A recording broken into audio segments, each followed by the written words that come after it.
5 siblings, alone, pressed against a brick wall in a freezing Chicago alley at midnight.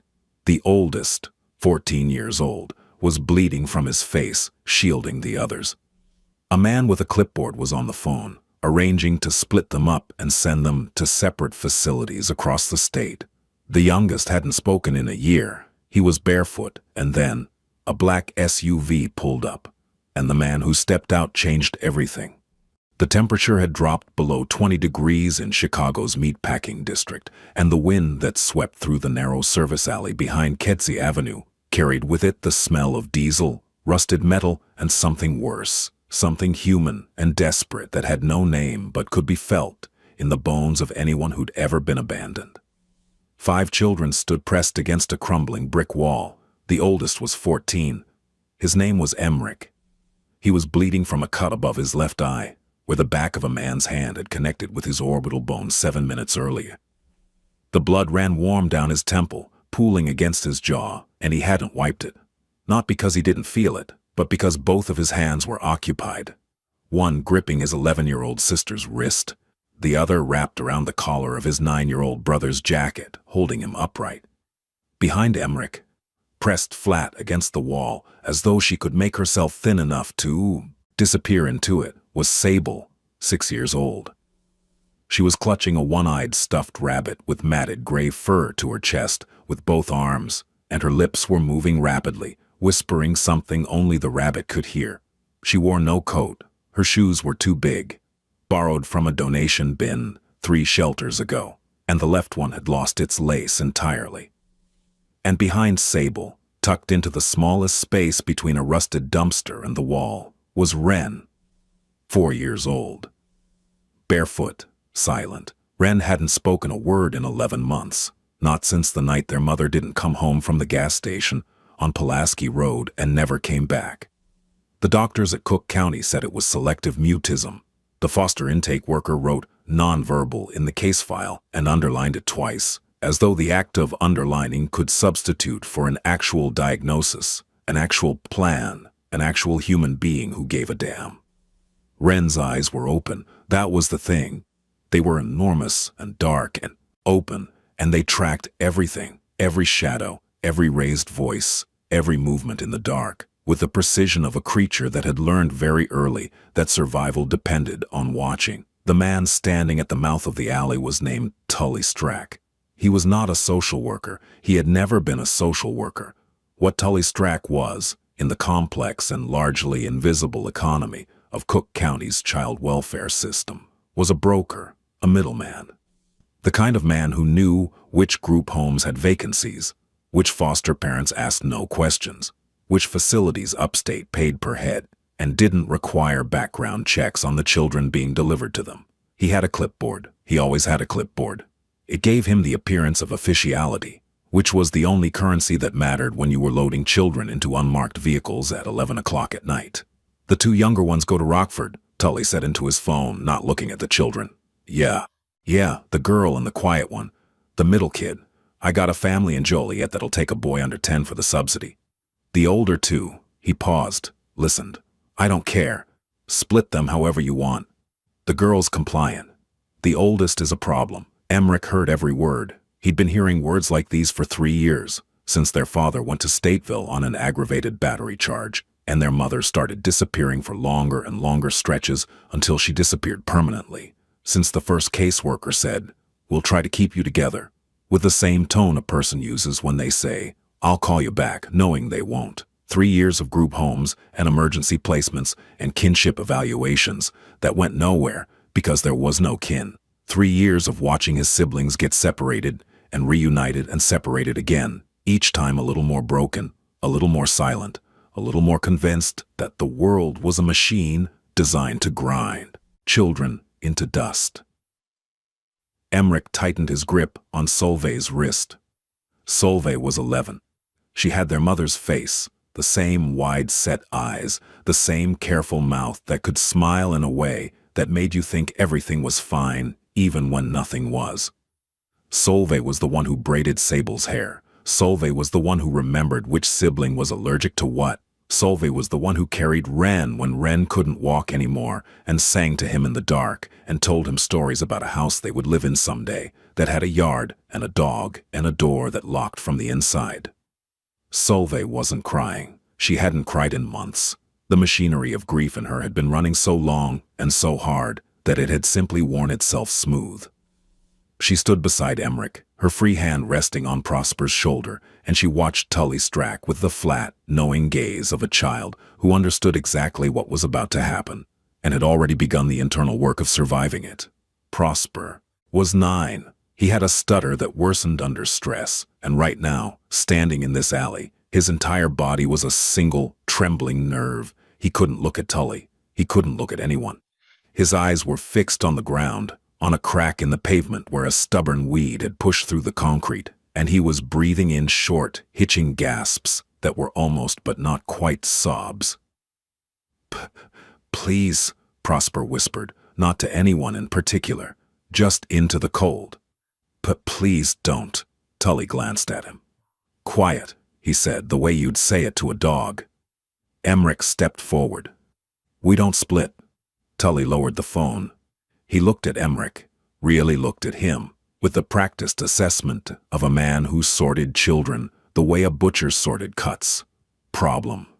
Asset. Liability. Write-off. "You don't get to decide that, kid." "We don't split," Emmerich said again. His voice was steady.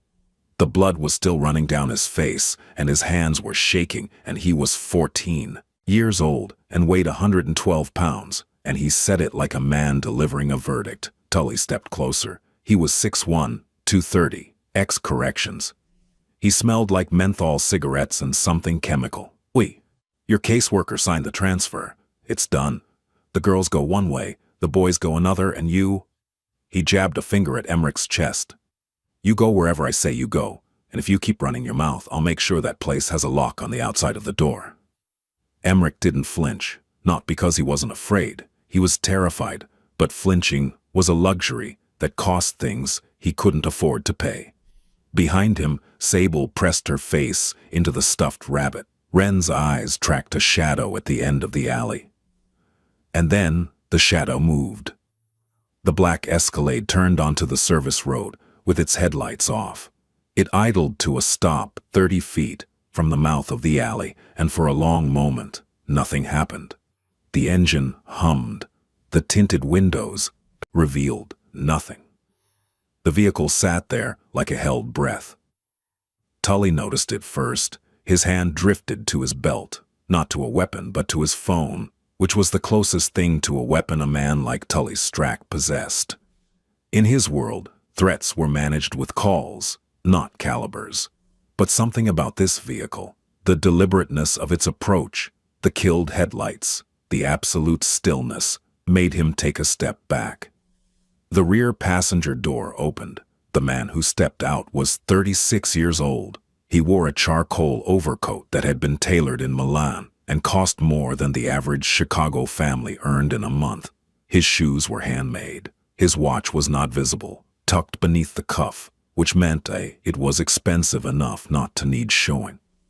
His hair was dark, cut close, and the architecture of his face was sharp in a way that suggested his features had been built by something harder than genetics, by years of decisions that didn't allow for softness. His name was Calder the Sane.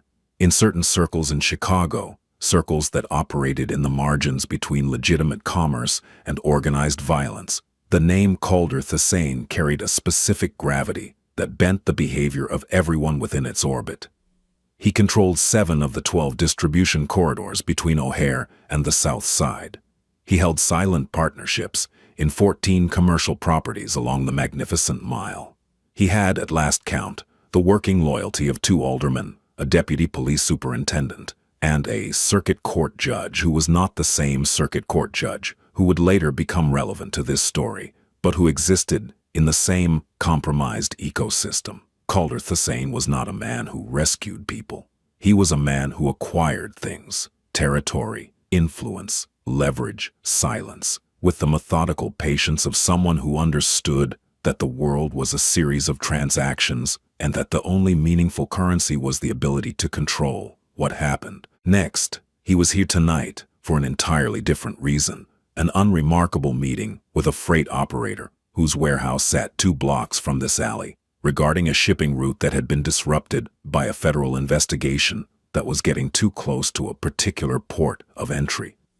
The meeting had lasted 11 minutes. The problem had been resolved with 2 phone calls and a wire transfer that would never appear on any ledger.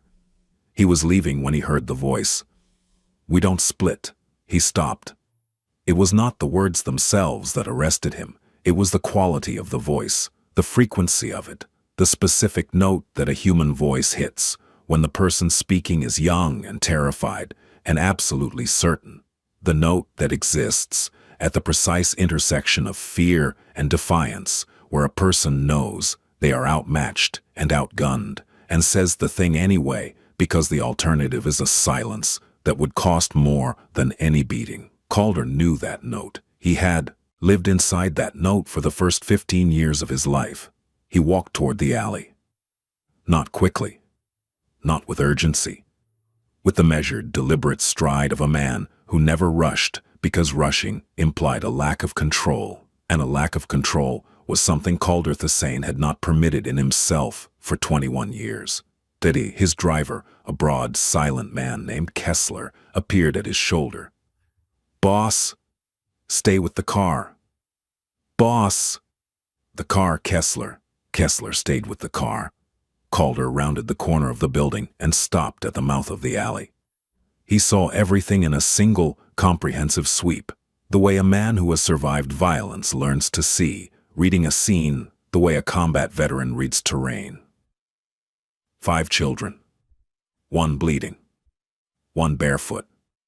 1 whispering to a stuffed animal. 1 trembling so hard his jacket was shaking. 1 standing like a small, fierce pillar between the man with the clipboard and the rest of the world, and the man with the clipboard, thick, sweating despite the cold, phone in one hand, the body language of someone who had just been interrupted in the middle of commerce. Calder said nothing for 4 seconds. In negotiations, he had been known to use silence the way other men used weapons, precisely, intentionally, and with the full understanding that the absence of sound could be more destabilizing than any threat. Tully turned, saw him, recognized something, not the face specifically, but the category, the coat, the posture, the way the air around this man seemed to cost money. "This doesn't concern you, friend." Calder looked at Tully Strack the way a person looks at an insect on a countertop, not with anger, not with disgust, with the calm, clinical assessment of someone determining whether to step on it now or later. Then he looked at the children. Emmerich was staring at him. Blood on his face, hands still gripping his siblings, eyes burning with the kind of intelligence that Calder recognized, because it was his own kind, the intelligence that develops in children who have been failed so completely by every system that they are forced to build their own operating logic from scratch. "Who are you?" Emmerich said. Not a challenge, a demand for information. The voice of a boy who had learned that new adults meant new dangers, and that the first question was always the same. "What do you want from us?" Calder didn't answer the question. He turned back to Tully. "How much?" Tully blinked. "What?" "The transaction you're conducting with these children. What is its value?" "Listen, pal, I don't know who you think. $1,700 per child for out-of-county placement, plus the per diem from the receiving facility." Calder said it flatly, without inflection, the way a man reads numbers from a spreadsheet. "That's the standard rate for what you do, which means you're looking at roughly $8,500 for the set, assuming the silent one doesn't get flagged as high needs, which would reduce the margin." Tully's face went the color of old milk.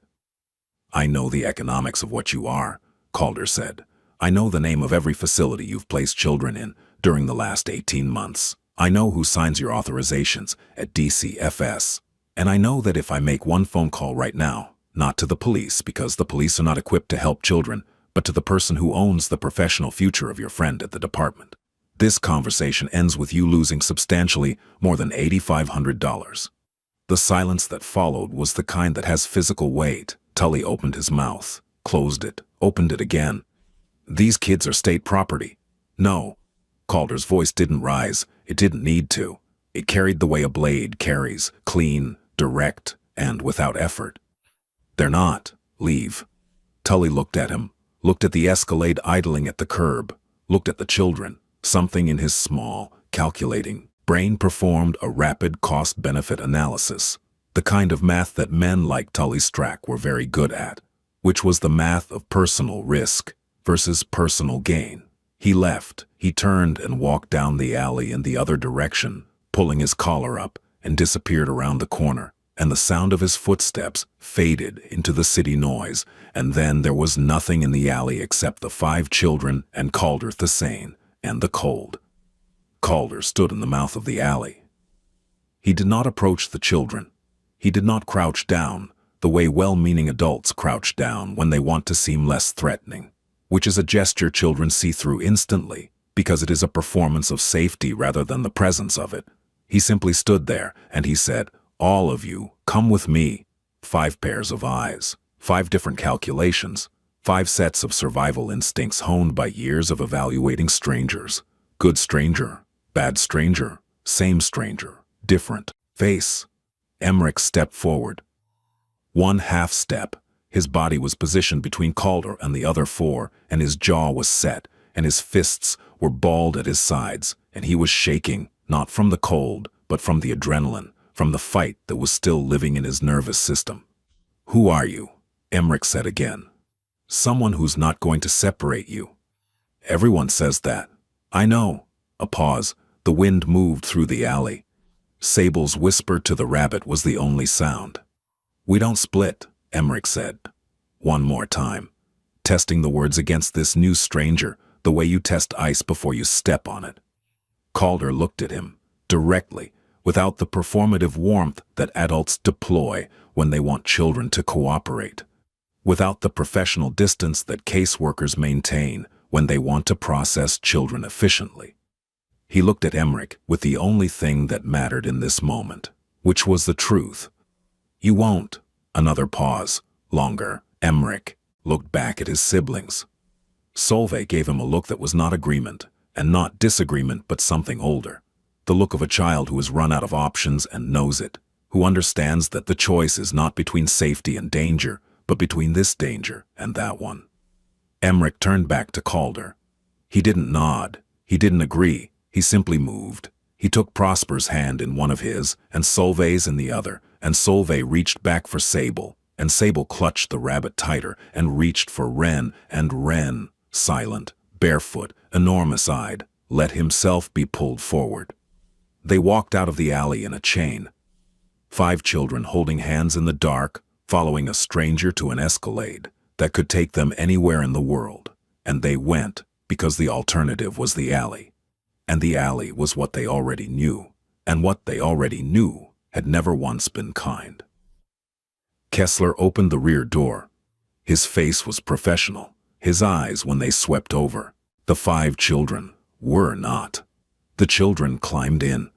They sat pressed together on the bench seat, a compressed mass of limbs and fear and warmth, and Emmerich positioned himself closest to the door with his hand on the handle, ready, always ready to run. Calder stood outside for a moment. The cold bit at his face. He looked back at the empty alley where, 10 minutes ago, 5 children were about to be parceled out to facilities across the state like inventory. Something moved inside his chest. Something tectonic. He cataloged it, filed it, and buried it beneath 21 years of practiced control. He got in the car. "Home," he said to Kessler. The Escalade pulled away from the curb. The alley disappeared behind them. The city swallowed the silence. The penthouse occupied the top 3 floors of a building on East Lake Shore Drive that had been built in 1929 and renovated in 2019 with a kind of money that doesn't ask permission from historical preservation boards. The lobby was marble. The elevator was private. The hallway leading to the residence smelled like cedar, and something architectural. The scent of spaces designed by people who understood that wealth, at its highest expression, smells like nothing at all. Calder Thassain had lived in this penthouse for 4 years. He had furnished it with the minimalism of a man who distrusted comfort as a category. The furniture was expensive and sparse. The lighting was low. The artwork on the walls was abstract in a way that demanded nothing from the viewer. No emotion, no response, no engagement of any kind. It was a space designed for one person who required nothing from his surroundings except silence and control. At 11:47 p.m., 5 children entered this space, and the silence shattered, not with noise. The children made almost no noise at all. They shattered it with their presence, with the specific, undeniable gravity of 5 small human beings who did not belong here and whose not belonging changed the molecular composition of every room they entered. Kessler held the elevator door. The children filed out in the same order they had entered the vehicle.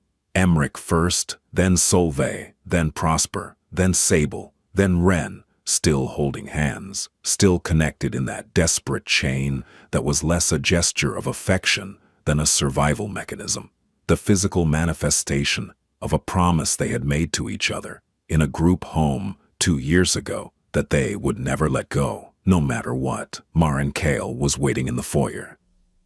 Maren was 53 years old and had been managing Calder Thassain's household for 6 years. She was Norwegian by birth, Chicago by choice, and practical in the particular way of women who have outlived several versions of themselves and have distilled their personality down to what works.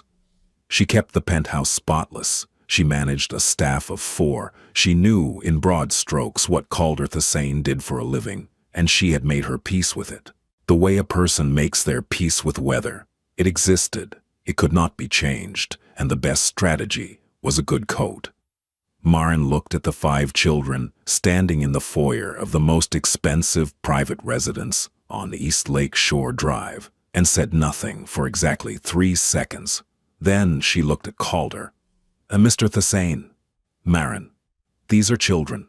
Yes. 5 of them. Also yes. Maren's mouth thinned, not in disapproval, in rapid calculation. She was already counting bedrooms, assessing sizes for clothing, cataloging injuries. The cut on the oldest one's face, the bruised wrist on the middle boy, the bare feet on the smallest. Her mind was a machine designed for logistics, and it had just received a new and entirely unexpected assignment. "How long?" she asked. Calder removed his overcoat, hung it on the hook by the door, smoothed the cuffs of his shirt. He did these things with the deliberate, unhurried precision that was his constant signature, the body language of a man who refused to be rushed by circumstances, even when the circumstances involved 5 traumatized children standing in his foyer at midnight. "Indefinitely," he said. Maren looked at him. A long look. The kind of look that 2 people who have worked together for 6 years can exchange without words. A look that contained several complete sentences, including, "Have you lost your mind?" and "I will handle this," and "We will discuss this further when there are not 10 eyes watching us." "Bedrooms on the 3rd floor," Maren said. "I'll make them up. All 5 in one room." Maren hesitated. It was a large penthouse. There were 7 bedrooms across the upper floors. The logical arrangement. "1 room, Maren. They stay together." She nodded. She turned. She walked toward the staircase with the brisk efficiency of a woman who had just accepted an impossible task and intended to execute it flawlessly. The children stood in the foyer. Emmerich hadn't released his grip on the door handle. Not the elevator now, but the door frame of the entrance. One hand on the wall, body angled toward the exit. Ready, even here, even in this cathedral of wealth and silence, his body was positioned for escape. Solveig was looking around the space with an expression that was not awe. It was assessment. She was reading the room the way she read every room. Exits, obstacles, hiding places, the distance between here and the nearest lockable door. She had done this in 12 different living situations. She could evaluate a space in 4 seconds. This one had 3 exits, no immediately lockable doors, and too much open floor plan. Not ideal, but not the worst. Prosper stood with his arms wrapped around his own torso, gripping his elbows, rocking slightly on his heels. His breathing was shallow, his eyes were on the floor, the stutter that lived in his throat like a trapped bird was active now. He could feel it, the way a person with a chronic condition ought to feel an episode building, and he pressed his lips together to keep it inside because the worst thing, the absolute worst thing in a new place was to speak and have the words come out broken. Sable was whispering to the rabbit. "It's okay, Mr. Pemberton. It's okay. It's a big house. Big houses can be okay. Remember the one in Evanston? That one was big too, and the lady had cookies. Maybe this one has cookies."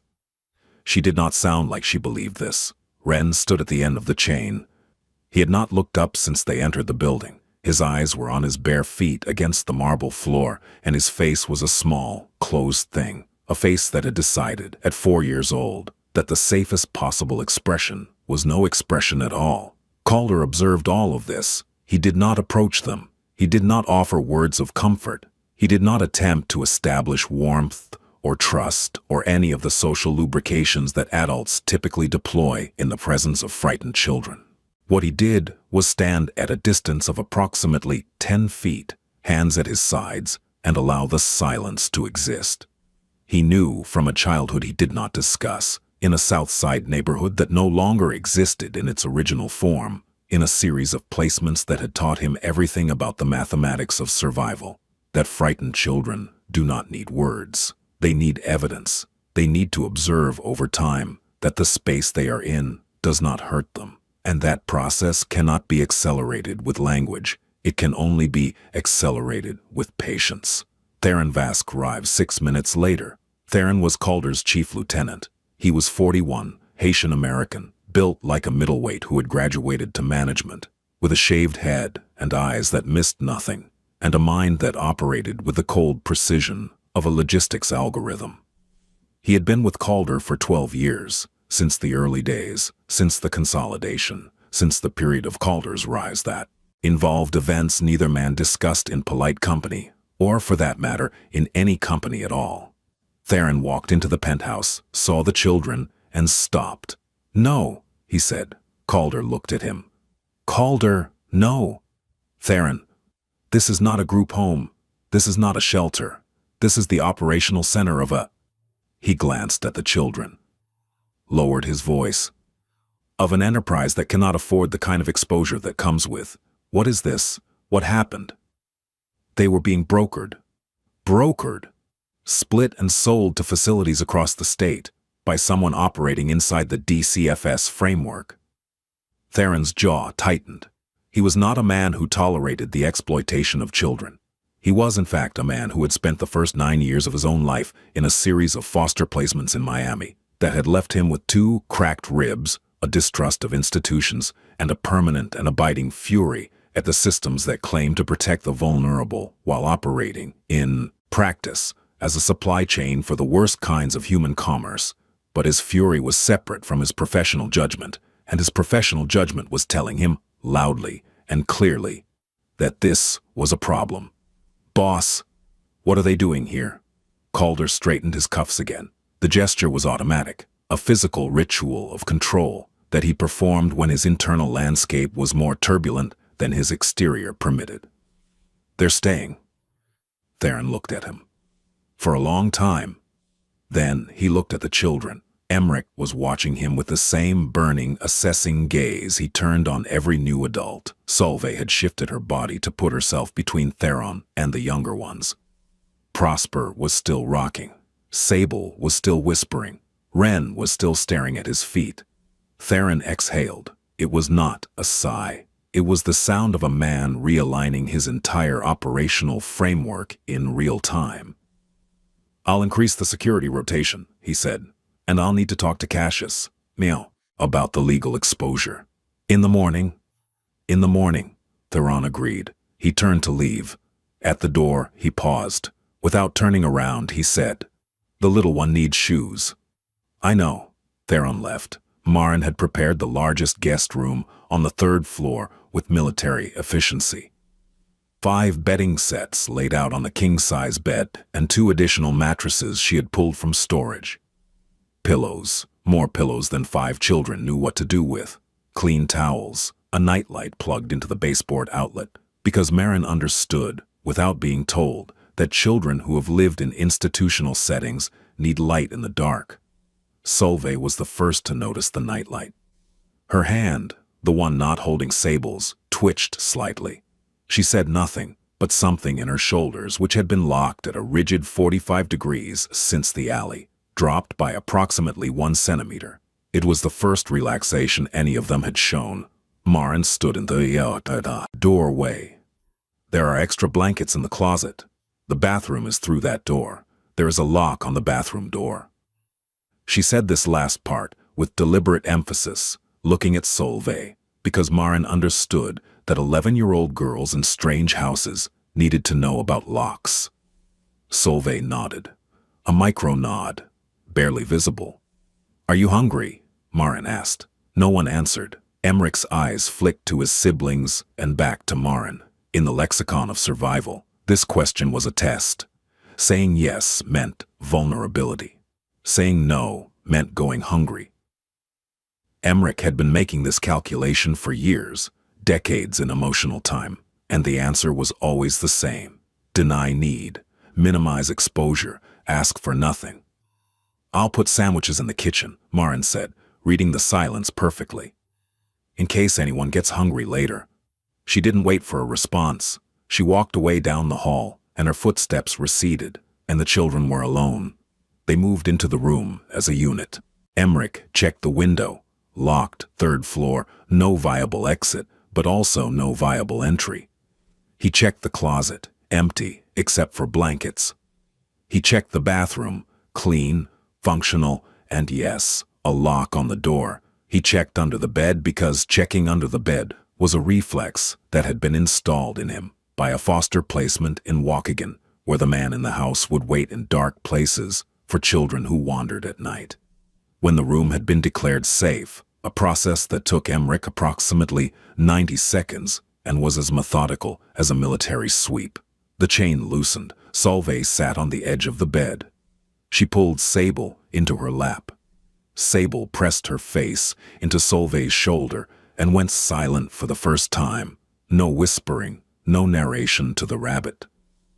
Just the quiet of a child who had found a body she trusted enough to stop talking. Prosper sat on the mattress on the floor. He pulled his knees to his chest and pressed his forehead against them, and his body continued its quiet, rhythmic rocking, and he breathed, and he breathed, and he breathed. Ren stood in the center of the room. He stood there the way a plant stands, rooted, silent, oriented toward nothing, his bare feet on the carpet, his eyes open, his face empty. Emmerich watched his siblings settle. He did not settle. He stood by the door, one hand on the frame, positioned exactly where he had been in the foyer and in the alley and in every room he had entered for the last 3 years. At the threshold, facing out, standing guard. He did not sleep. At 2:14 a.m., one of the children came downstairs. Calder was sitting in the study on the 2nd floor. He had not gone to bed. He was seated in the leather chair by the window, looking out at the black plain of Lake Michigan. And he was thinking about a night in 1997 when he was 7 years old and had hidden in a bathroom in a house on Cottage Grove Avenue, while a man who was not his father but who occupied the same household broke things in the kitchen with methodical, drunken precision. He did not think about that night often. He had, over the course of 29 years, built an architecture of control over his own memory that was as sophisticated and impenetrable as the organizational structure of his business.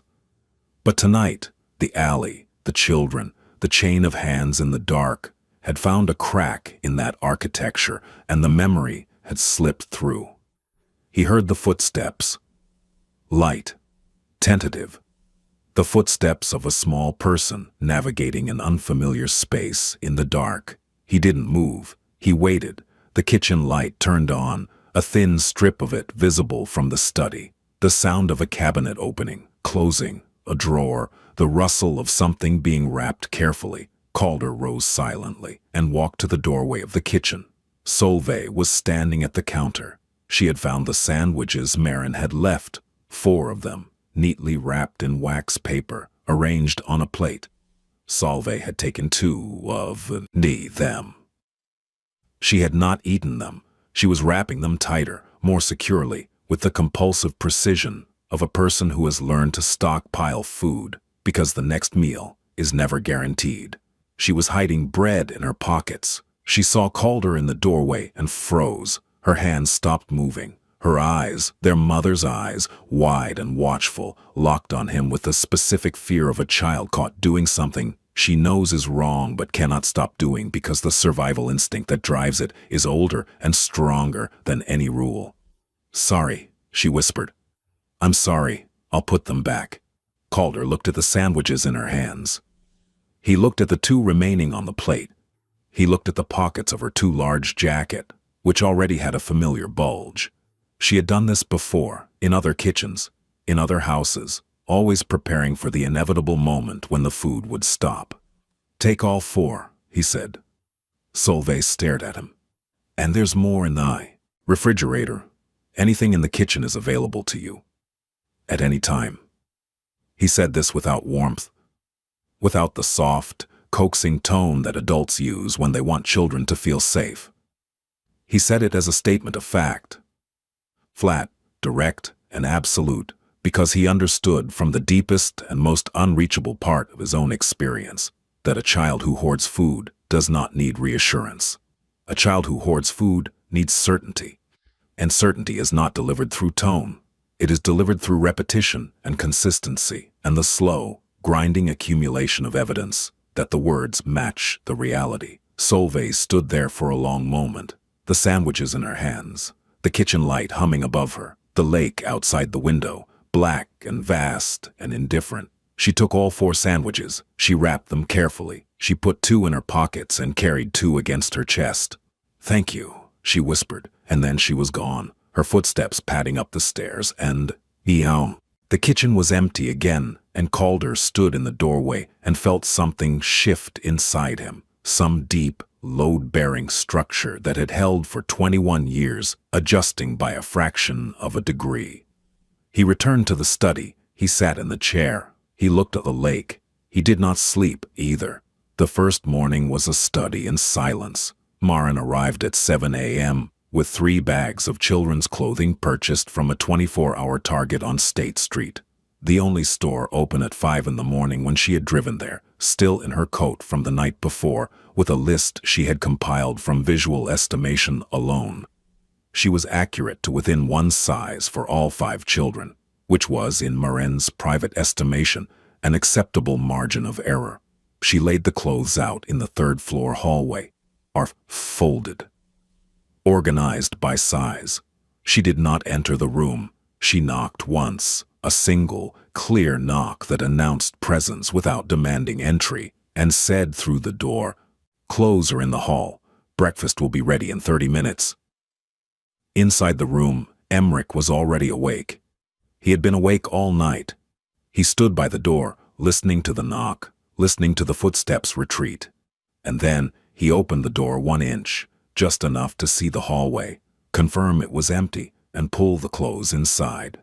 He sorted them himself, gave Solveig the girls' clothes, laid out Prosper's, checked the tags on the shoes, a pair of small white sneakers that were, by some miracle of Marin's estimation, exactly Ren's size.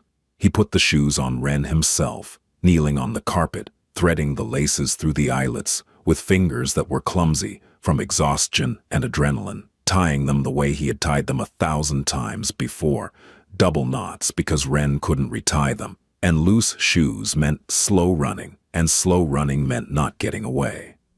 Ren watched the shoe-tying process with his enormous, unblinking eyes. He did not resist. He did not help. He was a passenger in his own body, a witness to his own existence, and the shoes appeared on his feet, the way all things appeared in Ren's world, without his participation, without his consent, and without comment.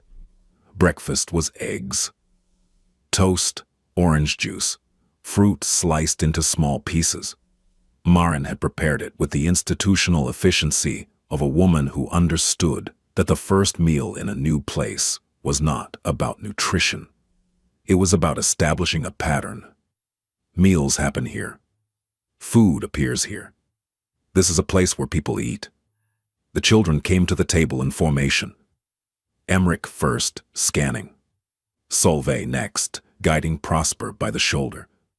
Sable with the rabbit. Wren at the end. They sat. They did not eat. Not immediately. There was a pause, a held breath that lasted approximately 45 seconds, during which each child performed their own private assessment of the situation. Was the food safe? Was eating here a transactional act that would incur a debt?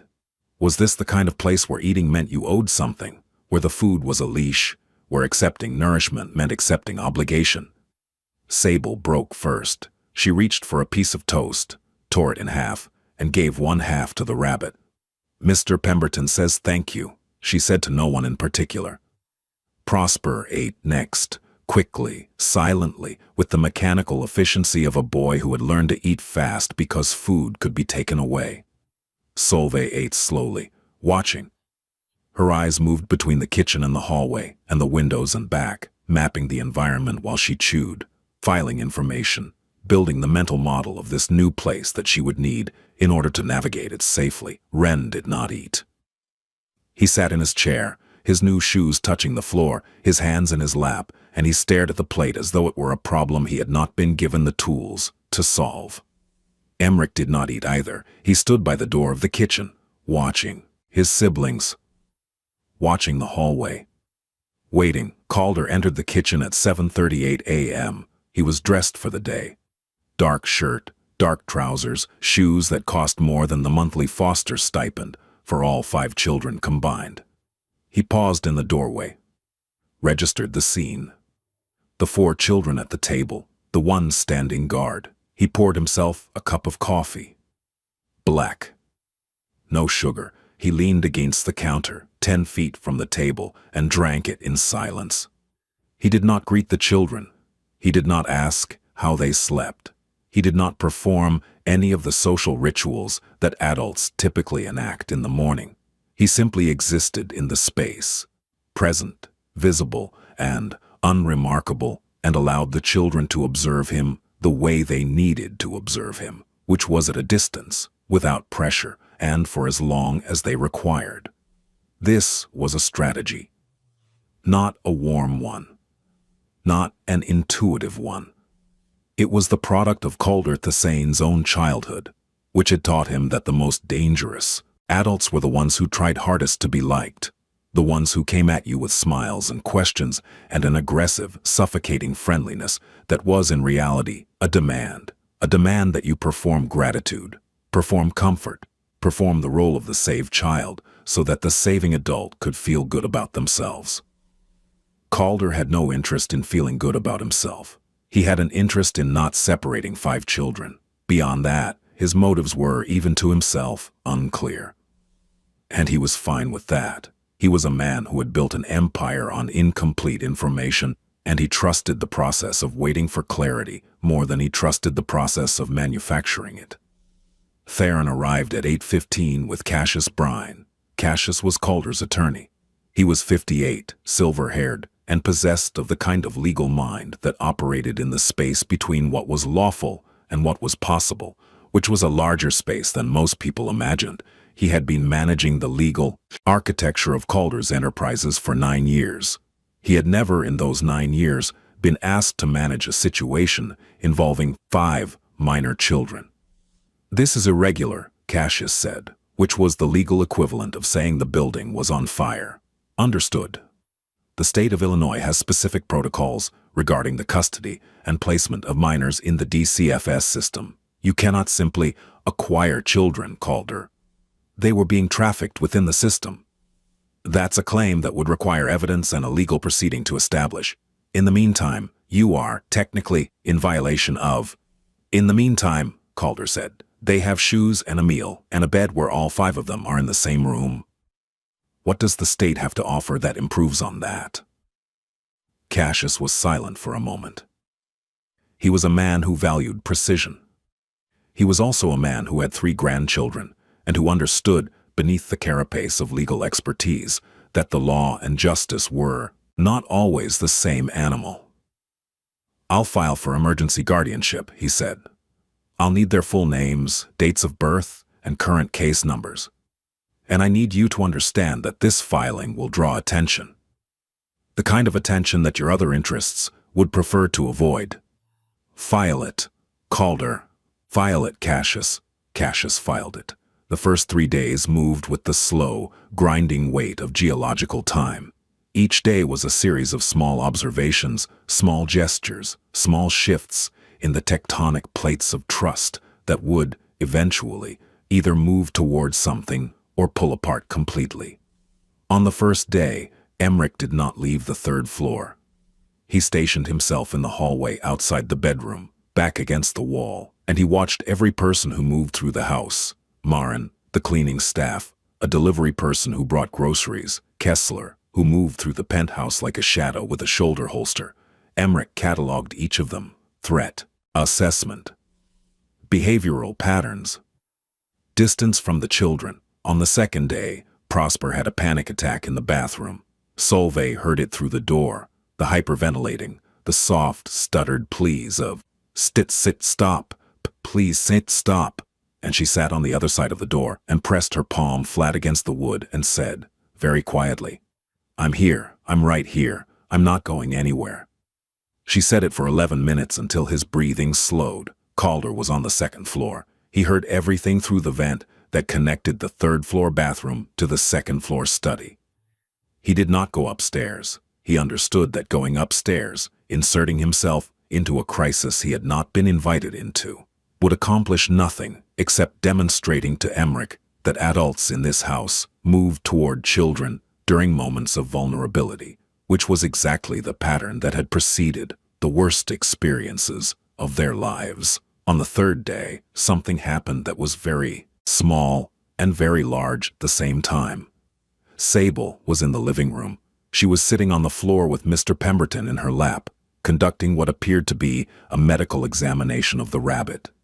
The rabbit's remaining eye was loose, and Sable was attempting to resecure it with a piece of tape she had found somewhere, and she was narrating the procedure in the earnest, detailed tone of a 6-year-old who has absorbed the language of doctors' offices from too many visits to too many clinics. "You're going to be fine, Mr. Pemberton. This is just a regular checkup. The doctor says your eye is fine. It just needs a little tape. Everyone needs tape sometimes."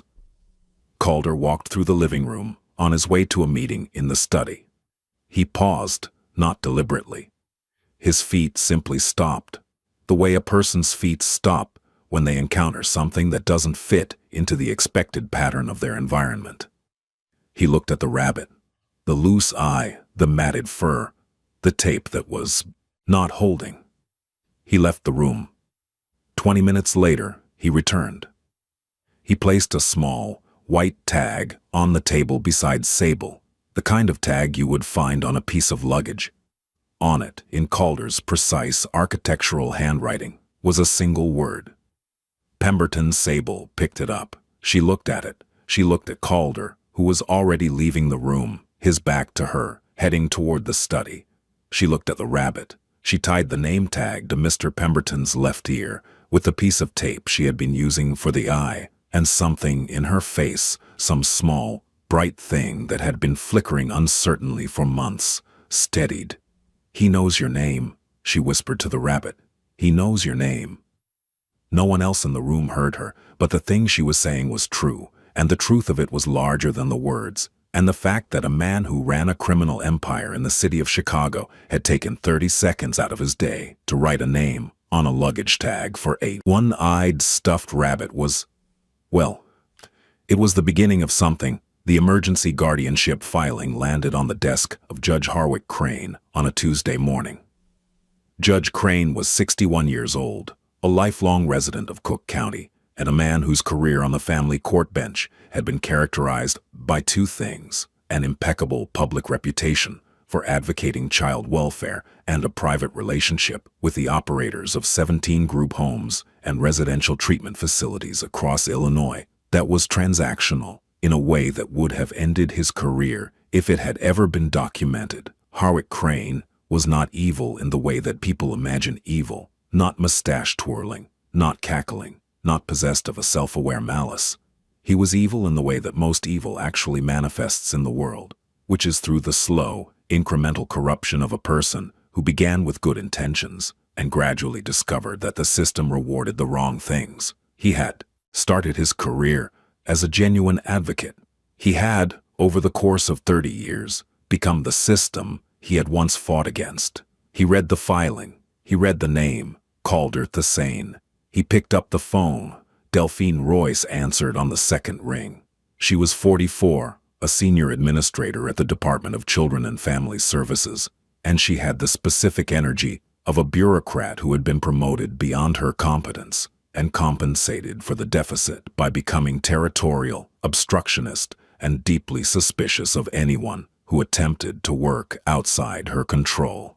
"I need the file on the Vasiliev children," Crane said. "Which Vasiliev?" "Oh, the 5-pack.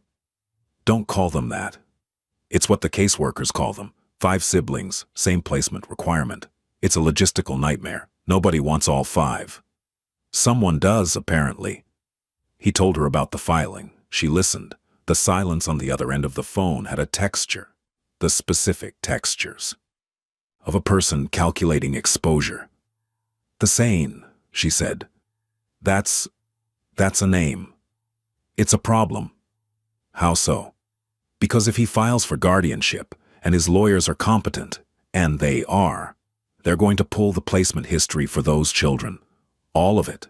Every transfer, every facility, every authorization, and some of those authorizations have your signature on them, Delphine." The silence thickened. "I need those children back in the system," Crane said. "Preferably distributed across separate facilities, preferably before Thesane's filing gets a hearing date." "And if the children don't want to go?" "The children are minors. They don't get a vote." Lazaro Moret was the other problem. Lazaro ran the North Side. He was 52, Sicilian by heritage, and possessed of the old-school sensibility that regarded the territories of organized crime in Chicago the way feudal lords regarded their holdings, as fixed, sacred, and defended to the death. He and Calder had maintained a working détente for 6 years, based on mutual recognition of boundaries and a shared understanding that open conflict was bad for business. The détente had been fraying. There were 4 shipping routes through the Great Lakes corridor that both organizations needed access to, and the negotiation over those routes had been in a slow-burn stalemate for 8 months. Lazaro was looking for leverage. Calder had, until recently, been an extraordinarily difficult man to leverage because he had no attachments, no family, no romantic relationships, no visible human connections that could be exploited.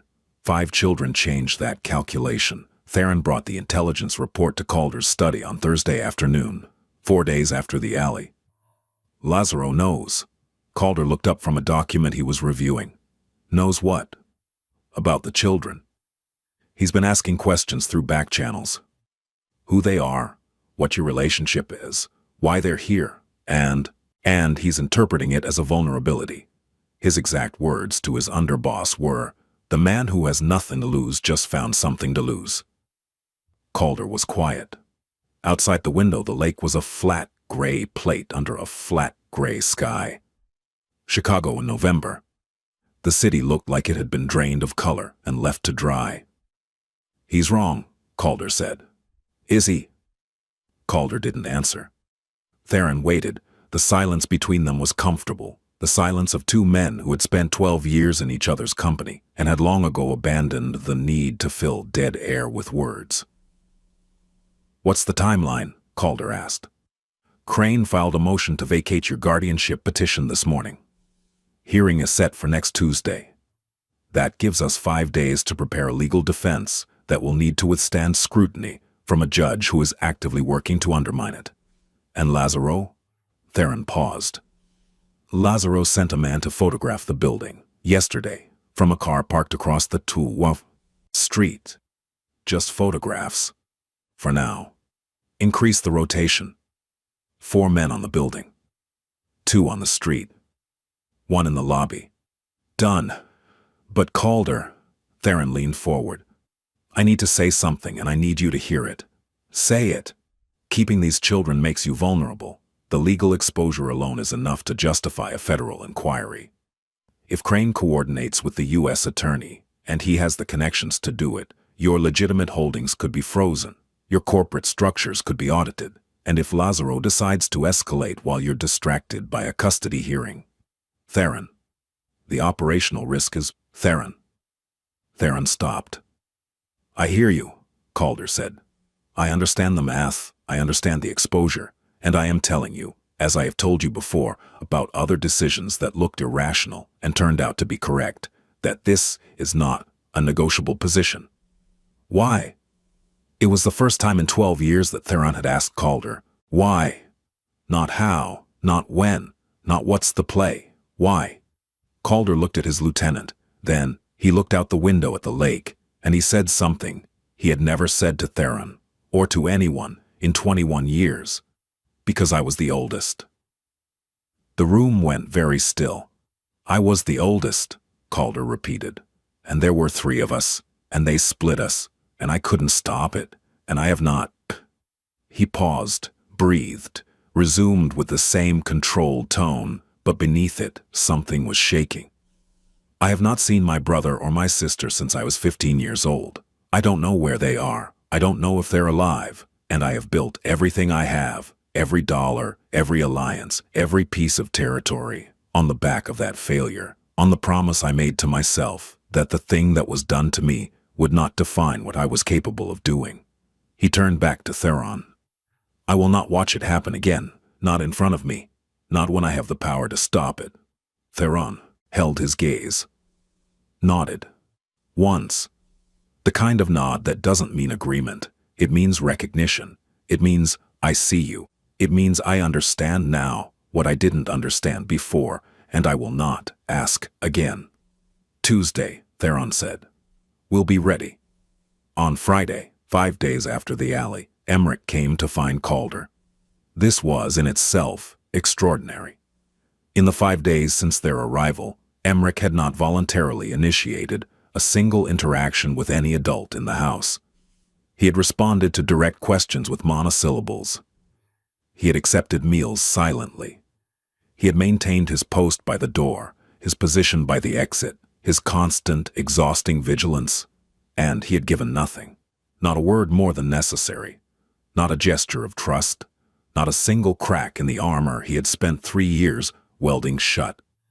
But on Friday evening, at approximately 7:30 p.m., Emmerich walked into the study, where Calder sat reviewing documents and stood in the doorway with his arms crossed and his jaw tight, and his eyes, those burning, intelligent, unbearably young eyes, locked on Calder with an intensity that was almost physical. I need to talk to you, he said. Calder set down the document. Sit. Emmerich didn't sit. He stood in the doorway. Arms crossed, shoulders rigid, every muscle in his body coiled with the tension of a person who is about to do something difficult and cannot be sure of the outcome. The hearing, he said. Tuesday, I know about it. Calder watched him, said nothing, let the boy speak. Salve heard your lawyer on the phone. She told me. She tells me everything. A pause. The judge wants to take us back, put us in the system, split us up. That's what the judge wants. It's not what's going to happen. You don't know that. No, but I intend it. Emmerich's jaw worked. Something was building behind his eyes, a pressure, a heat, the accumulation of 5 days of restraint, and 3 years of rage, and 14 years of being a child in a world that treated children as problems to be managed rather than people to be protected. If I leave, Emmerich said, they can stay. Calder went very still. I'm the problem, Emmerich continued. I'm the one with the record. The fights, the runaways, the incident in Waukegan.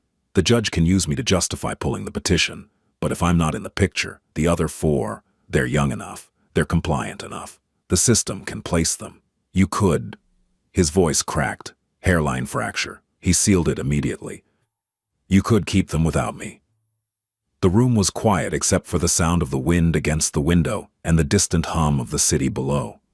Calder stood. He walked around the desk. He stopped 3 feet from Emmerich, close enough to be present, far enough to not crowd. He looked at this boy, this 14-year-old boy who had been bleeding in an alley 6 days ago, who had positioned his body between his siblings and the world every single day for 3 years, who was standing here now, offering to sacrifice himself, to remove himself from the only situation that had ever, in his entire life, not split them up, because he believed, with the terrible logic of a child who has been failed by every adult he has ever known, that his presence was the liability. "No," Calder said. "Listen, I said no. If you would just—" "Emmerich," the boy stopped, his name, spoken in that voice, by that man, with that particular weight, hit him like a hand on the shoulder, not violent, not controlling, just present, just enough to break the momentum of his self-erasure. "No one is splitting," Calder said. "Not the 4 of them. Not you, all of you. That is not a conditional offer. It was not conditional in the alley, and it is not conditional now." Emmerich stared at him. His arms were still crossed. His jaw was still tight, but something in his posture, some degree of tension, some fraction of the rigidity that held him upright like a soldier, trembled. "Everyone says that," he whispered, the same words he had said in the alley. But this time the tone was different. This time it wasn't a challenge. It was a plea to be wrong, a plea for this time to be the time that the words meant what they said. "I know," Calder said, "and I know that you have no reason to believe me, and I know that believing me is a risk, because every adult who has ever asked you to trust them has used that trust against you. But I am asking you to take the risk, not because I've earned it, because the alternative is you walking away from your siblings, and I don't think that's what you want to do." Emmerich's eyes were wet. He blinked, hard, the blink of a boy who absolutely, categorically, under no circumstances, would allow himself to cry in front of a stranger. "Well, I can't lose them," he said. And his voice, on this sentence, was not the voice of a 14-year-old boy. It was the voice of a parent. It was the voice of every person who has ever loved, someone more than they loved their own survival, and who has felt that love pressing against the walls of their chest like something trying to escape. "You won't," Calder said, and Emmerich, for the first time in 5 days, for the first time in years, for the first time in his small, brutal, magnificent life, uncrossed his arms.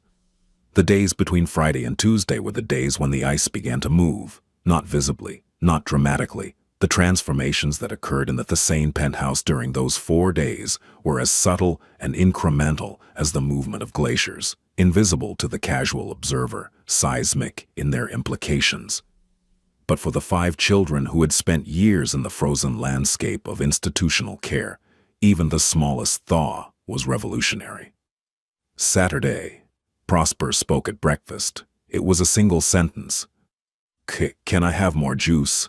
And it was directed at Marin. And the stutter was there, the hesitation was there, the full body flinch that accompanied the act of asking an adult for something was there. But the words came out. They left his mouth and entered the air and reached another human being. And Marin poured the juice without comment, without pause, without the particular expression of pity or impatience that Prosper had learned to expect from adults when his words didn't come smoothly. "Of course," she said, and placed the glass in front of him. Prosper looked at the glass. At Marin. At the glass again. And the corner of his mouth, just the left corner, just a twitch, so brief and so small that you would have missed it if you hadn't been watching, moved upward. It was not a smile. Not yet. But it was the place where a smile would eventually live. Saturday afternoon. Sable's voice, rising from the living room in a sustained, one-sided conversation. "Mr. Pemberton, we need to discuss the situation. I know you're worried. I'm a little worried too." But the tall man, the one with the nice shoes, he said we can stay. He didn't say for how long, but he said it, and he's not a yeller. I can tell because yellers have a face. You know the face. This man doesn't have the face. A pause, as though the rabbit had responded. I know you think all tall men have the face. But Mr. Pemberton, some tall men are just tall, that's not a crime. From the study on the second floor, Calder heard this through the vent. He did not react. He continued working, but somewhere in the deep architecture of his internal landscape, a door that had been sealed for 21 years was developing a hairline crack. Ace Sunday. Wren did something extraordinary. He was sitting on the floor of the living room in the patch of November's sunlight that fell through the floor-to-ceiling windows between 10 and 11 a.m. He was sitting with his knees drawn up and his arms wrapped around them in the compact, self-contained posture that was his default state, the posture of a child who had made himself as small as possible and intended to remain that way. Calder walked through the room, on his way somewhere, not stopping, and Wren hummed one note. A single, sustained tone that vibrated in the air for approximately 3 seconds and then disappeared. It was not a melody. It was not a word. It was the smallest possible unit of vocalization, a sound so quiet and so brief that it could have been a breath, could have been the wind, could have been anything at all. But it was a hum. Calder stopped. He turned. He looked at Wren. Wren was looking back at him. The first time in the 6 days since the alley, that Wren had voluntarily directed his gaze at another human being who was not one of his siblings. His enormous eyes, dark and serious, and containing depths that no 4-year-old should possess, locked onto Calder's face with an intensity that was almost unbearable. Then Wren looked away, back at the sunlight, back into his silence. Calder stood there for a moment. Then he continued walking. He did not comment on the hum. He did not draw attention to it. He understood, with the bone-deep understanding of a man who had once been a silent child himself, that a hum is not an invitation for a conversation. It is a test, a probe, the quietest possible way of asking, is it safe to make sound here? The answer had to be demonstrated, not spoken. Sunday evening, Solveig found Calder in the kitchen. She approached the way she approached everything, carefully, with her weight on the balls of her feet, ready to retreat. She stood 4 feet away and said, without preamble, "Wren needs a blanket. There are blankets in the closet.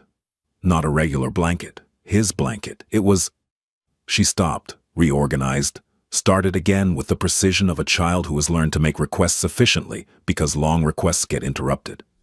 He had a blanket, yellow, with stars on it.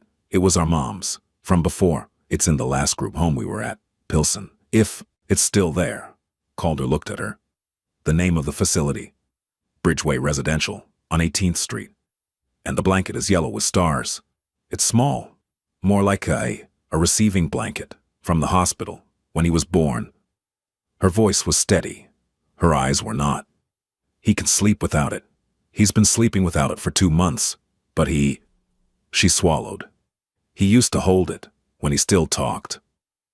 Calder said nothing for 3 seconds. Then he picked up his phone, dialed, and said into it, "Kessler, I need you to retrieve something from a residential facility called Bridgeway on 18th Street in Pilsen. It's a small yellow blanket with stars. You'll find it in the belongings of a child named Wren Vasiliev. Bring it here tonight." He hung up, looked at Solveig. "Is there anything else they need?" Solveig stared at him. This was not how adults worked. In Solveig's experience, which was vast and terrible and entirely sufficient for an 11-year-old to have built a comprehensive theory of adult behavior, requests were met with conditions. "You can have this if you do that. We'll try to get that for you," which meant no. "I'll look into it," which meant never. An adult who simply picked up a phone and dispatched a person to retrieve a yellow blanket from a group home in Pilsen at 7 o'clock on a Sunday evening was an anomaly so profound that Solveig's internal model of the world could not immediately accommodate it. "You mean it," she said, not a question. I generally do." Solveig looked at him for a long time. And then she did something she hadn't done in months. She asked for something else. "Prosper likes to draw. He used to draw all the time. He stopped when—" She paused. "He just stopped. But if there were pencils and paper, maybe—" "I'll have Maren get supplies tomorrow." And Emmerich reads. He likes books about space, astronomy. He wanted to be an astronaut when he was little. Before, she stopped again. Before covered a lot of territory. Anything else? Sable needs new batteries for her nightlight. The one she brought, it's shaped like a... I'll handle it. Solveig nodded. She turned to leave. At the door, she stopped. She didn't turn around. Why are you doing this? Calder considered the question. He considered lying. He considered a sanitized version that would be appropriate for an 11-year-old. He decided, as he decided most things, that the truth was more efficient than its alternatives. Because someone should have done it for me, he said, and no one did. Solveig's shoulders rose slightly, then fell. She walked out of the kitchen and up the stairs, and Calder stood in the silence she left behind, and the crack in the door inside him widened by another fraction. The yellow blanket arrived at 9:17 p.m. Kessler brought it to the penthouse himself. It was small, smaller than Calder had imagined. Faded from washing. The stars on it were barely visible, more suggestion than pattern. It smelled like institutional detergent and something else, something older, something that might have been a woman's perfume, or might have been a memory of a woman's perfume. Solveig took it. She carried it to the third-floor bedroom. She placed it beside Ren, who was lying on the mattress with his eyes closed. Oh, but his body rigid, not sleeping, just performing the physical posture of sleep, because that was what was expected at night. She placed the blanket in his hands. Ren's fingers closed around it, instantly, the way a plant closes around sunlight. His entire body changed. The rigidity dissolved. The muscles in his face softened. The set of his jaw released, and he pulled the blanket to his chest and curled around it like a comma, and for the first time in 11 months, the shape of his body was not defensive. She found Calder still in the kitchen. He's holding it, she said. Calder nodded. Solveig stood in the doorway, looking at this man. This strange, quiet, wealthy, dangerous man who had walked into an alley 6 days ago and changed the shape of everything. She was 11 years old, and she had already learned that the world was a place where promises meant nothing, and where the people who were supposed to protect you were the ones most likely to destroy you. She had built a wall around herself and her siblings that was made of pragmatism and distrust and the absolute refusal to need anyone outside the chain of 5. And she was standing in the doorway of a kitchen in a penthouse on Lakeshore Drive, watching a man who had just sent a driver across the city to retrieve a faded yellow blanket for a mute 4-year-old. And the wall, her wall, the wall she had spent years constructing, had a crack in it. "Thank you," she said. It was the first time any of the 5 children had said thank you to Calder. "Thesane." He nodded, once, and the weight of those 2 words, thank you, spoken by an 11-year-old girl, with her mother's eyes and her own unbreakable spine, settled into his chest, like a stone dropped into deep water. Tuesday arrived with the flat, gray authority of a Chicago November morning that has no intention of being kind. The hearing was at the Daily Center. Judge Crane's courtroom. 2nd floor. Family division. Cassius Brine had spent 4 days building a case. He had filed 12 motions. He had deposed 2 former caseworkers. He had obtained, through channels that were not entirely official, the internal DCFS audit trail for the Vasiliev children, a document that showed 11 placements in 3 years, 4 of which had been flagged for investigation, and none of which had been investigated, and 3 of which led directly to facilities associated with Tully Strack's network. He had also obtained something else, a sworn affidavit from a former DCFS case supervisor who had been terminated 6 months earlier for raising concerns about the Vasiliev placement chain.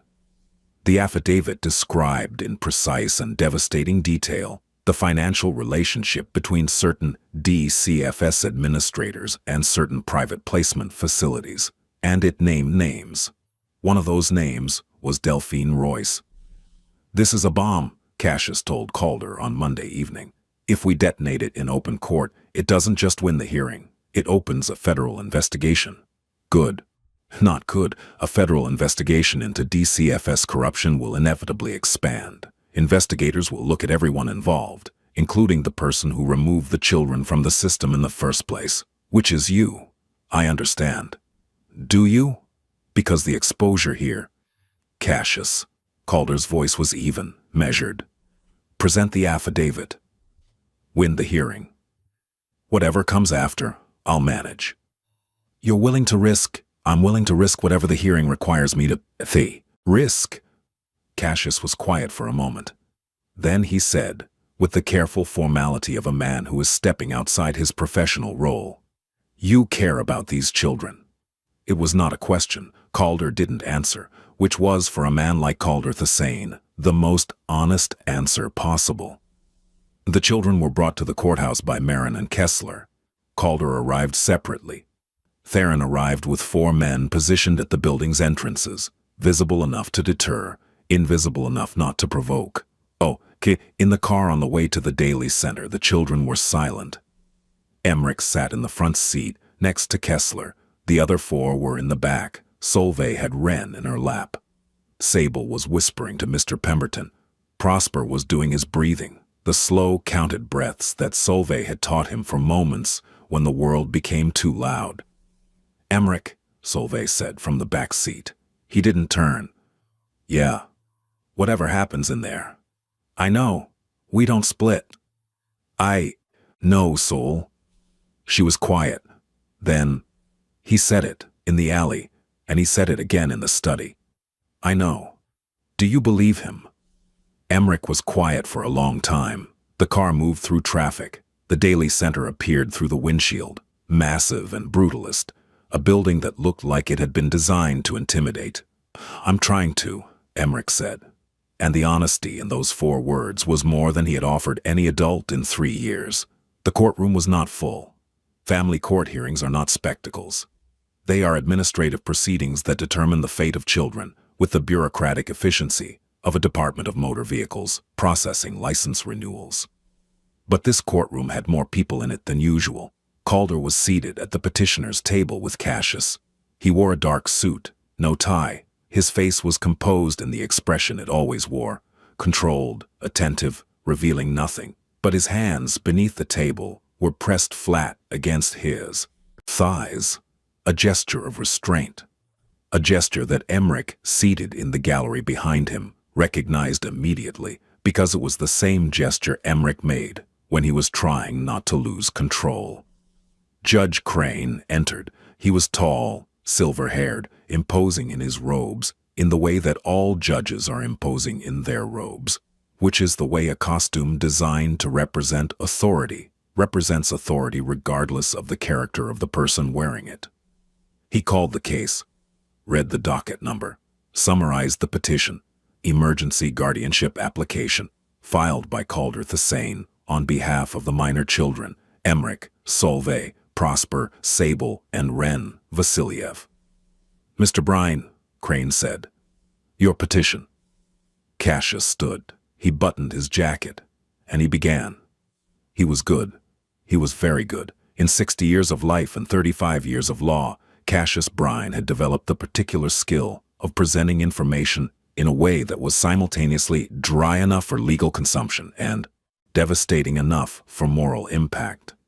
He laid out the facts: 5 siblings, ages 4 through 14, 11 placements in 3 years, 4 flagged, none investigated, 3 connected to a network of for-profit facilities with documented ties to a DCFS administrator.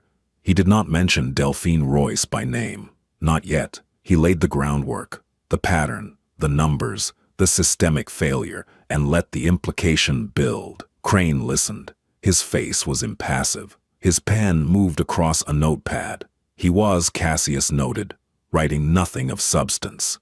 The pen was moving for appearance only. The state's attorney, a young woman named Tessa Holt, who had been assigned this case 48 hours ago and who was, Cassius suspected, entirely unaware of the deeper politics at play, presented the counter-argument. Mr. Thasane was not a licensed foster parent.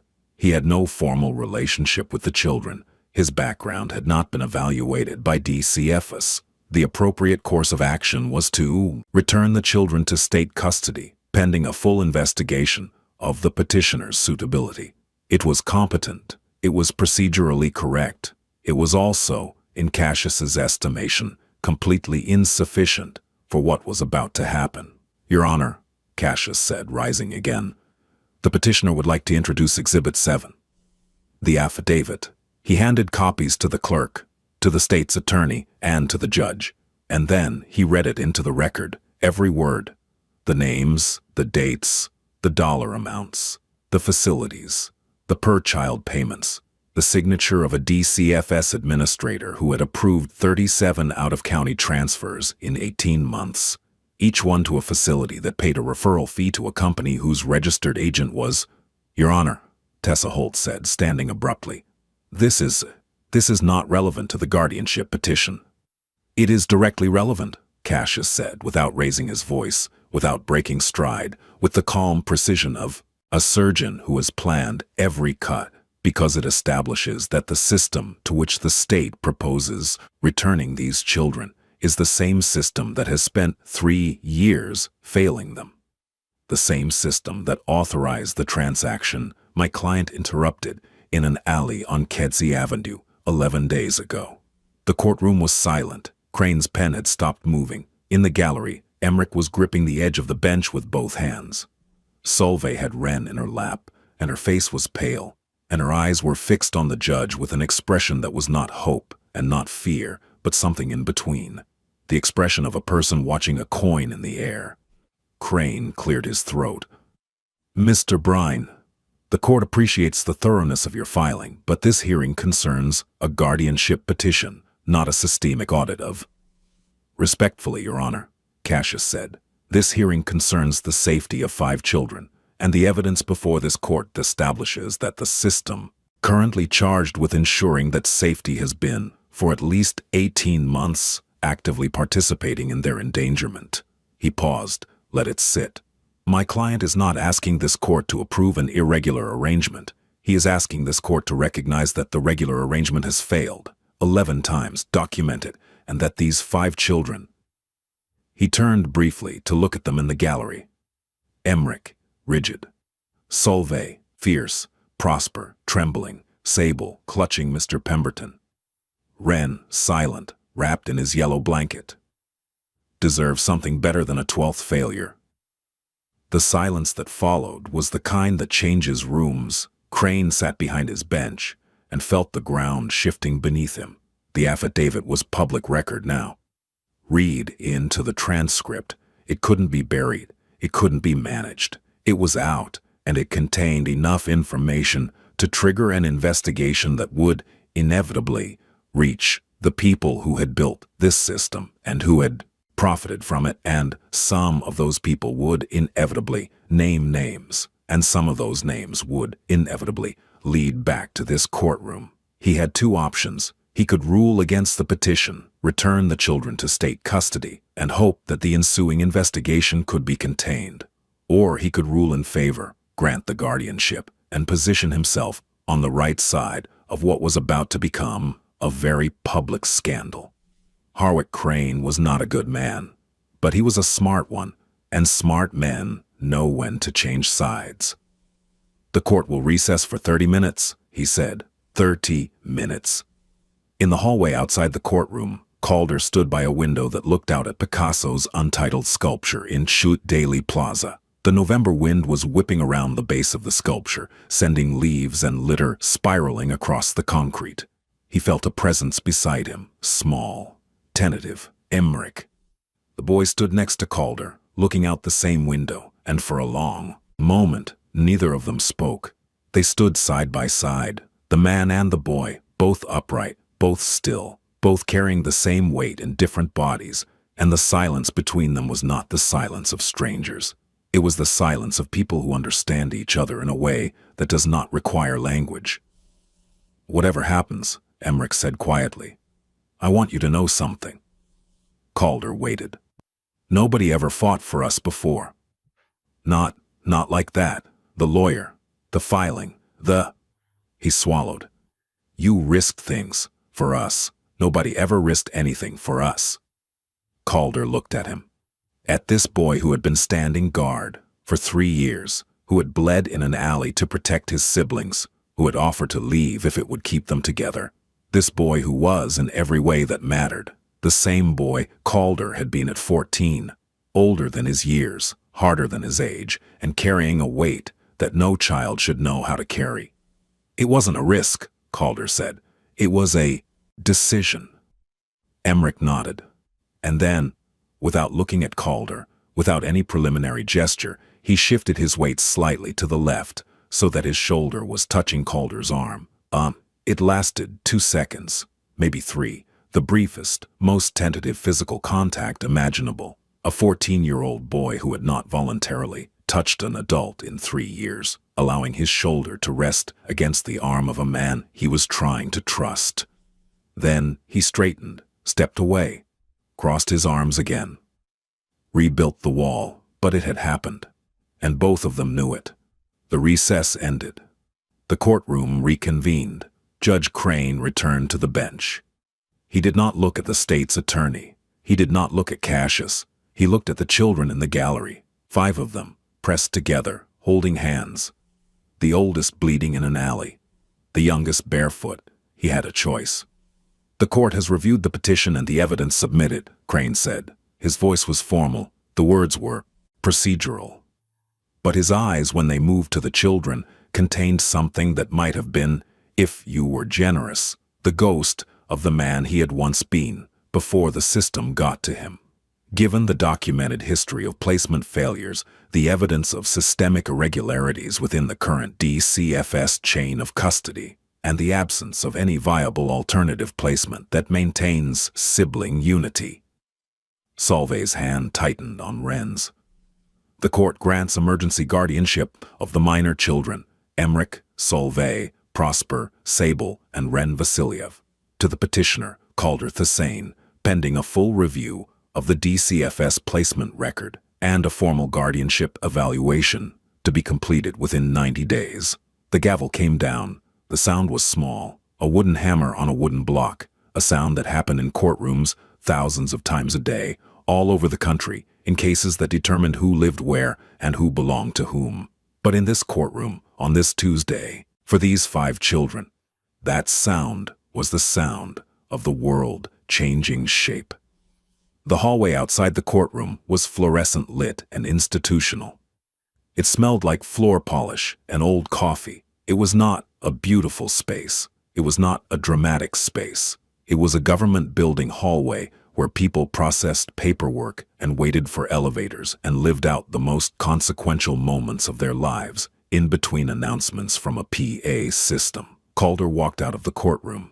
Cassius followed, already on his phone, already talking about the 90-day evaluation, the follow-up filings, the supervision requirements. Theron was by the elevator, eyes scanning, professional, vigilant. The children were in the hallway.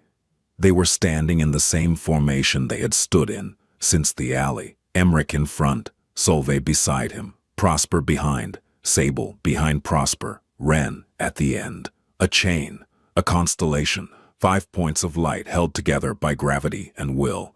Calder's stopped. 6 feet away. 5 faces looked at him. 5 sets of eyes. 5 different questions, all of them the same question, asked in 5 different frequencies by 5 different hearts that had learned, through years of evidence, that good news was temporary, and that the moment you believed in something was the moment it was taken away. Sable spoke first, because Sable always spoke first, through Mr. Pemberton, through the filter of a one-eyed stuffed rabbit that made the world small enough to be manageable. "Mr. Pemberton wants to know," she said, her voice trembling, "if we're staying." The question hung in the air. The fluorescent lights buzzed. Somewhere in the building, a phone rang. The world continued in its ordinary bureaucratic way, and in the middle of it, a 6-year-old girl with a stuffed rabbit was asking the only question that mattered. And then Wren spoke. For the first time in 11 months, Wren Vasiliev opened his mouth and used his voice. The sound that came out was small, so small that if you hadn't been listening, if you hadn't been waiting, if you hadn't understood that this silence had been the deepest wound of all, you would have missed it. Stay. 1 word, 1 syllable, a question and a prayer, and an entire childhood compressed into a single sound that cracked open the hallway like lightning cracks open the sky. Solveig's hand flew to her mouth. Emmerich turned, his eyes wide, wider than they had been in the alley, wider than they had been at any point in the last 11 days. Because his youngest brother, his silent, watchful, unreachable brother, had spoken. Prosper made a sound that was halfway between a gasp and a laugh. Sable clutched Mr. Pemberton so tight the stuffing bulged. Calder Thasane looked at Wren, this 4-year-old boy in 2 new shoes, holding a faded yellow blanket covered in stars, standing at the end of a chain of siblings in a courthouse hallway in Chicago, Illinois. This boy who had stopped, speaking because the world had given him nothing worth speaking to. This boy who had just used his voice for the first time in almost a year to ask the only question any of them had ever needed answered. Calder lowered himself to one knee. He had never knelt. Not in business. Not in negotiation. Not in the 21 years since he had left the foster system and built himself into a man that no one could force to bend. Kneeling was vulnerability. Kneeling was submission. Kneeling was the posture of a person who has placed themselves below another person, and Calder Thasane had sworn at 15 years old that he would never be below anyone again. He knelt on the linoleum floor of the Daily Center, and he looked at Wren, and he looked at all of them: Emmerich, Solveig, Prosper, Sable, Wren. 5 faces, 5 hearts, 5 children who had survived things that no child should survive, and he said, all of you. 2 words. The same 2 words he had said in the alley. The same 2 words that had been the first thing these children heard from him, and that were now, in this hallway, the only thing that needed to be said. All of you. Sable broke first. She launched herself forward, rabbit and all, and collided with Calder's chest with the force of a 6-year-old who has been waiting her entire life for something to collide with. Her arms went around his neck. Mr. Pemberton was pressed between them, and Sable was crying. Not the quiet, controlled crying of a child who has learned to cry silently, but the full, shaking, unrestrained crying of a child who has just been told she can stay. Prosper was next. He came forward slowly, hesitantly, his body still doing the careful calculus of risk and reward, and then his hand found Calder's shoulder, and he leaned in, and his forehead pressed against Calder's arm, and he breathed, and his breathing was steady. No stutter, no hitch, just breath after breath in the first easy rhythm his body had found in years. Solveig stood. She did not rush forward. She was not a rusher.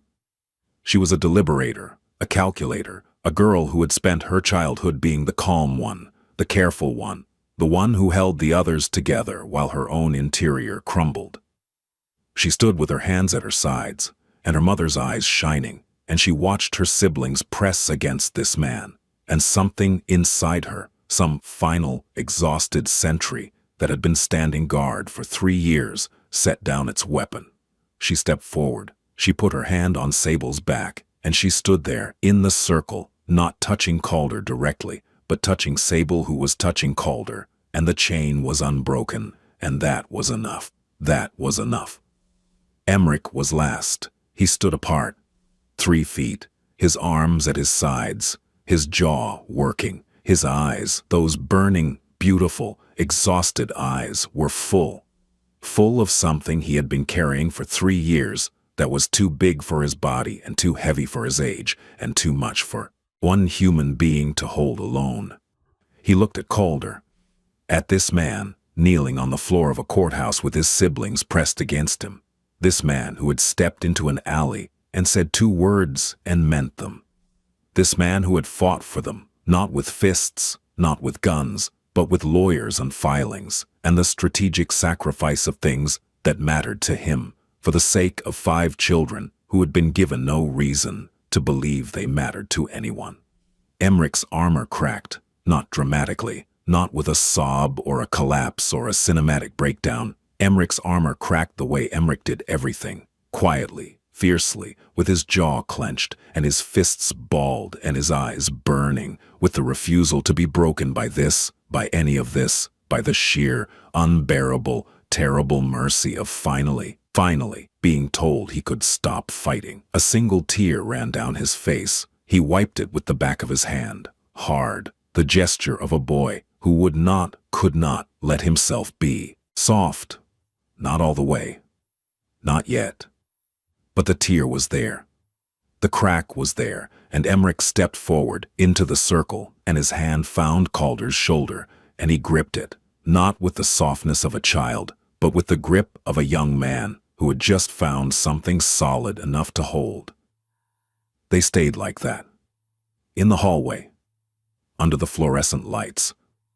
5 children, and a man kneeling on the floor, and the world moving around them, lawyers with briefcases, clerks with files, families walking in and families walking out, and none of it touching them, none of it reaching inside the circle they had made. Calder closed his eyes. He held them, and the door inside him, the one that had been sealed for 21 years, the one that had cracked with a name tag and a yellow blanket and a hum in the sunlight and a shoulder against his arm, opened. Night. The penthouse on East Lake Shore Drive was quiet in the way that spaces are quiet when they have been changed by the people inside them. It was not the cold, architectural silence that had existed before, the silence of a man who lived alone in expensive emptiness. It was a different silence, a populated silence, the silence of a home that contains sleeping children. Sable was asleep on the couch in the living room, Mr. Pemberton tucked under her arm, his name tag facing outward. She had fallen asleep mid-sentence, as she often did, her whispered monologue to the rabbit trailing off into soft breathing, her body curling into the cushions with the instinct of a child who has finally found a surface she doesn't need to flinch away from. Prosper was asleep on the floor beside the couch, on a pile of blankets he had arranged himself, with a sketchbook open beside him.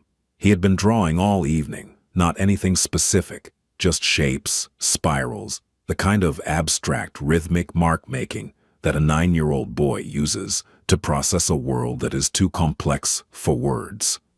The pencil was still in his hand. Solveig was asleep in the bedroom upstairs, in the center of the king-size bed, with Wren beside her. Wren was wrapped in the yellow blanket, his small body curved around it like a parenthesis, and his face, for the first time in months, was not empty. It was soft. It was the face of a child who was sleeping because he felt safe enough to sleep, which is a different thing entirely from a child who is sleeping because his body has run out of the energy to stay awake. Emmerich was not asleep. He was sitting in the third-floor hallway, his back against the wall, his legs stretched out in front of him. His post, his position. The same position he had occupied every night since the alley, the same sentry duty he had performed for 3 years. But tonight, his posture was different. His shoulders were lower, his hands were open on his knees, not fisted. His head was tilted back against the wall, and his eyes were half closed, and the muscles around his jaw, those muscles that had been locked at full tension since he was 11 years old, had softened by approximately 40%, which was for Emmerich a seismic relaxation. He was not sleeping, but he was resting, and there is a difference. Downstairs, Calder sat in the study. The lake was black outside the window. The city was a field of lights beyond it. 1,000,000 lit windows, 1,000,000 lives, 1,000,000 people making their way through the dark in the particular, stubborn, magnificent way that human beings make their way through the dark, which is to say imperfectly and afraid and together. He was thinking about Tuesday, about the hearing, about the 90-day evaluation that would begin next week, during which his home, his life, and his fitness as a guardian would be examined by people who did not know him and who would inevitably discover things about him that would complicate the evaluation. He was thinking about Lazaro, whose response to the hearing had been silence, the dangerous kind of silence, the silence that precedes a decision. He was thinking about the shipping routes and the territory and the alliances that would need to be managed, renegotiated, reinforced. He was thinking about all of this, and beneath it, He was thinking about a yellow blanket with stars on it, and a one-eyed rabbit named Pemberton, and a 9-year-old boy who had laughed once, quietly, at something Sable had said at dinner, a single, surprised laugh that had erupted from him like a bird escaping a cage, and the sound of a 4-year-old boy saying, "Stay," in a courthouse hallway. He heard footsteps on the stairs, light, careful, the footsteps of someone who knew how to move through a house at night without waking anyone. Emmerich appeared in the doorway of the study. He was wearing the clothes Maren had bought, a plain gray t-shirt, sweatpants, socks. His face was clean. The cut above his eye had healed to a thin, pink line that would become a scar, and the scar would stay with him for the rest of his life. And every time he looked in the mirror, he would see it and remember the night in the alley when everything changed. He stood in the doorway. Calder looked at him. "Can't sleep?" Calder asked. "Don't really sleep." "I know." Emmerich hovered, on the threshold. The same threshold he had been occupying since the beginning, the boundary between in and out, between trust and retreat, between the world he knew and the world he was being offered, and then he made a decision. He walked into the study. He sat down in the chair across from Calder. He sat there, in the leather chair, in the low light, with the lake outside the window, and the city humming below them, and his siblings asleep in the rooms above, and he let himself be in the room, not standing guard, not scanning for threats, not positioned for escape. Just sitting, just being present, just being 14. They sat in silence for a while. The kind of silence that doesn't need fill-in, the kind of silence that exists between two people who have seen each other clearly and have decided, provisionally, cautiously, with the full awareness that it might not work, to stay in the same room. "You meant it," Emmerich said. Not a question this time. A statement. "In the alley, in the study, in the courtroom. You meant all of it." Calder looked at him. This boy, this extraordinary, battered, unbreakable boy who had carried 4 lives on his shoulders for 3 years, and who was sitting in a chair in a study in a penthouse in Chicago and allowing himself, for the first time, to set the weight down. Not permanently, not completely, but for a moment. For one moment, in the dark, in the quiet, with a man who understood what the weight felt like because he had carried his own version of it for 21 years. "I don't break my word," Calder said. Emmerich nodded, slowly. The nod of a person who is taking something in, not just hearing it, but receiving it, allowing it to reach the place inside him where the important things were kept, the place he had locked and barricaded and defended for so long that he had almost forgotten what it was for. Believing. It was for believing. "Okay," Emmerich said, quietly, simply.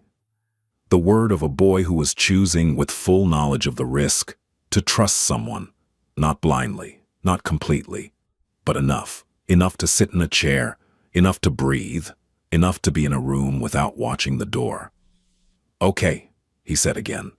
And outside, the lake was black, and the city was bright, and the wind was cold, and in a penthouse on East Lake Shore Drive, 5 children slept under one roof, not clinging to each other in fear, not huddled against the dark, but resting, each in their own space, each in their own way, in a place that was beginning, slowly and imperfectly, and with the grinding patience of something real, to feel like home. And in the study, 2 people sat in the quiet. A man who had built an empire to fill the space where his family had been, and a boy who had carried his family so hard and so long that he had forgotten what it felt like to put them down. They didn't speak again. They didn't need to. The silence held them both,